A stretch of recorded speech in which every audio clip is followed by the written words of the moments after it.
Welcome everyone. So today's topic of choice is Tom Tellez. So he's one of the legendary athletics coach. He was, and a little bit about his background. He was also a former athlete himself.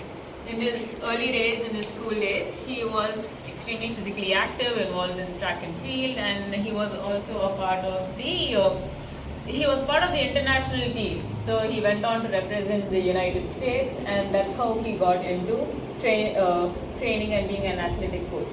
So as a student's journey starts, his journey also started from the military, and then he later on was a high school team coach, and later he went to junior college, and finally he made it to University of California, where he was the field coach, not the track coach. And only in 1976 he made it to he was the head coach of University of Houston. That's where he met Carl Lewis, who was one of his most famous, prominent or established athletes. And at the same time, he was also part of the Santa Monica track and field club, which has also been known to produce a lot of prominent and distinguished athletes themselves. So getting down into what his ideologies are, what are his technical point of views and everything. First things is he strongly believes in having explosive start. He believes that a fast start need not necessarily be a great start, it not be a good start. It's not something which will give you a good advantage or give you the X factor in any race. He states that an explosive start basically means something which is fast and powerful at the same time. And he's someone who broke down the running, say the classic 100-meter race, into 5 parts basically. And first one being the reaction. Reaction is how your body responds to the gunshot. Second one is block clearance, which is basically where you get off these blocks. Third one is acceleration, and that is the most important part. This part comprises of about 64% of the race, and maintenance is basically when you hit top speed, you maintain it at least throughout or close to the end of the race. And 13% is deceleration. Now what he says is your reaction time is necessary. That's why you need to have the mental aptitude to be calm, peaceful before your race, and just be focusing on the shot that you hear. Block clearance is where you're positioned in such a way that comes to your block mechanics, so that you have the most optimal and powerful start right from the beginning. And for that, he has his research and his work has delved into bringing the mechanics in such a way that your front foot is at how they say, as in like leading leg, is at a 90-degree angle, and your back leg is at a 135-degree angle. And your front foot, the foot itself, it's curled up, and in the sense it is not completely rested on the block. Part of it is touching is on the floor, that is the toes are on the floor, and the rest of it is arched up and resting on the block. And the back foot is completely elevated and inclined with the block itself. Then your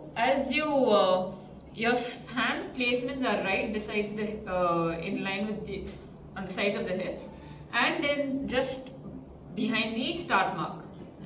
Then as you get in the start, when they say set, the position is in such a way that your hips are raised, you're slightly leaning forward with your feet still resting on the block, and your head and your shoulders are in one line.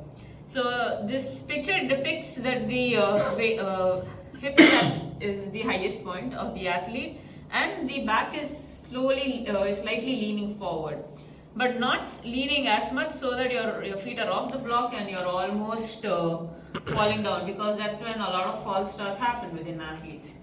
Then he talks a lot more about your push off. After you react, your block clearance is extremely important, where your back leg pushes off from the block properly and accelerates forward.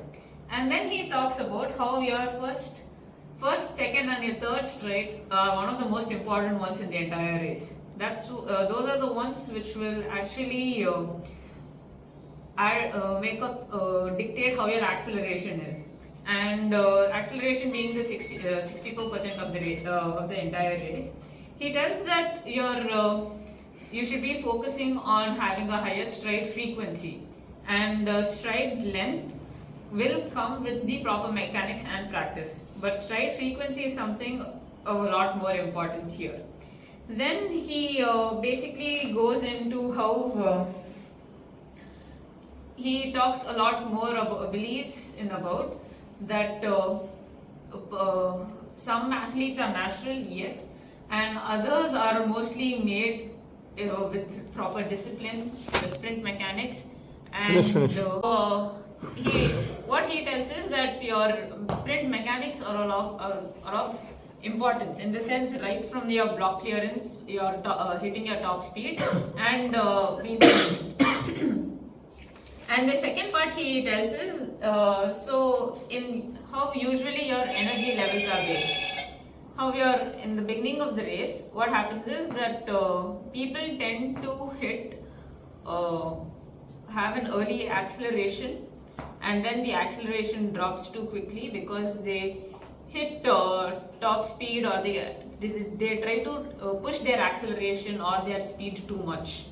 So this leads to an early set-in of deceleration, and they're not able to have their maintenance phase for a longer duration. So his focus is on maintain the speed, the acceleration that you have, and try to extend it as much as possible, and decrease the deceleration phase as much as possible.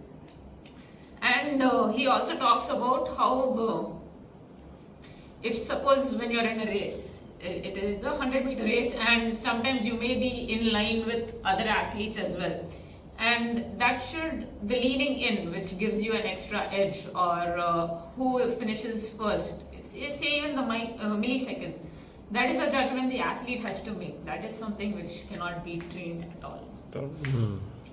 So that's it. I would like to conclude by saying that there were allegations made against him that he was involved in giving steroids or doping of some sorts by former athlete Robinson. But those allegations were false. There were not enough evidence, and his reputation stayed intact. And his teachings, Carl Lewis himself is a track and field coach, which he has been applying at the University of Houston. And not to mention, he is 91 years old.